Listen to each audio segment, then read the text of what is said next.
Hi, boys and girls. For this activity, you're going to need this practice page, crayons, and a pencil.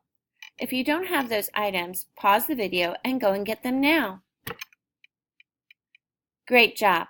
Go ahead and write your name up at the top of the paper. All right, we're ready to get started. What I want you to do is I want you to count the sets and write how many. Then you're going to color the set with less. Then fill in the blanks.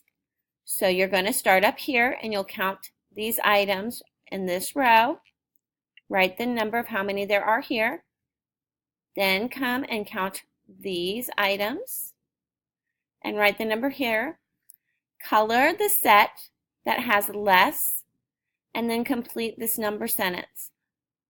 Blank is less than, for example, if there was 1 and 3, you would say 1 is less than 3.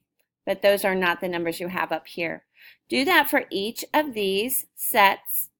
Then take a picture on Seesaw or Class Dojo and send it to your teacher. Have fun practicing identifying the set that has less.